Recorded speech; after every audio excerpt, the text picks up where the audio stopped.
I've been around America almost a couple times in terms of just hitting multiple states, living in multiple states, and there isn't much else to see there.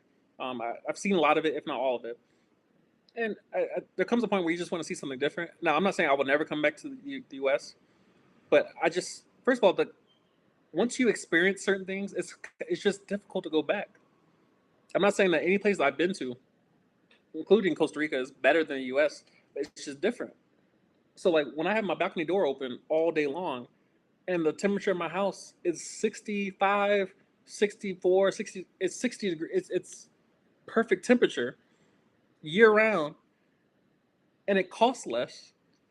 I'm like, all right. So when I do a cost benefit analysis, I'm like, all right, what do I benefit by going back to America? I'm like, well, you get hotter weather, more volatile weather, and it's going to cost you a lot more.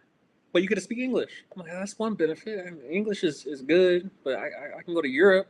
I can go to the Philippines and speak English. I can go to Guyana and speak English. I can go to Jamaica and Bahamas and speak English.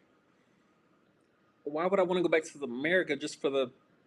It's a cost benefit analysis. So you are right to point out, um, yeah, Black American. I'm not African American. I'm a Black American. Um, I am native to North America. My people are native to North America. So you're accurate there.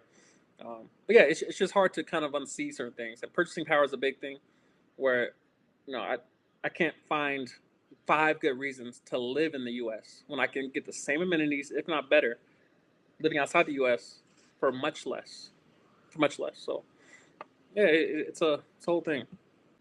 CJS, do you miss family though? That's probably the biggest issue is friends and family. My social life has fallen off a cliff. Living just overseas in general, you can't pray for rain and complain about the mud. And I also just don't have a strong desire to go back. Not only because of the cost associated with it, but just I find myself faced with certain decisions of like, do I do this or do I do this? I ask myself, which is the better life or the bigger life? And I love my family. I love my family, but I love myself more. And that may be selfish, probably is on some level, but there's a part of me that wants to the world, experience the world. And I love my family to death. I love my family to life.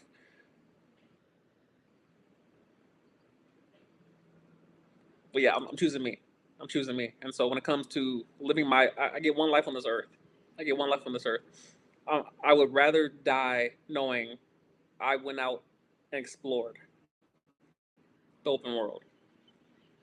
I explored instead of and obviously it doesn't hurt to go back home and like a couple weeks here, a couple days here, but there's a cost associated with that. There's a cost. Now I will say this, and this is in line with what we're talking about, is that relationships have to be stewarded as well.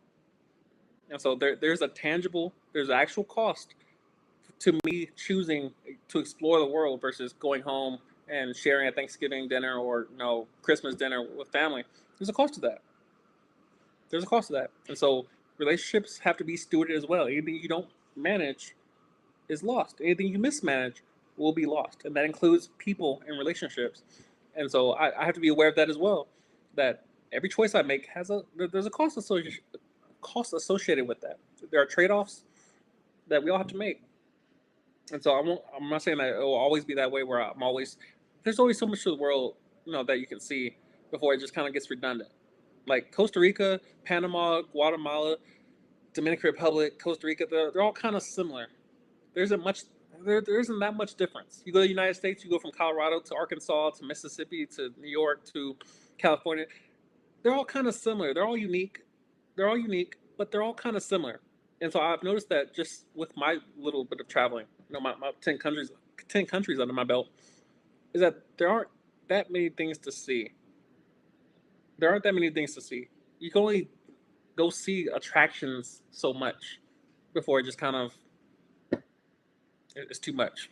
Like you feel like it's diminishing returns at some point.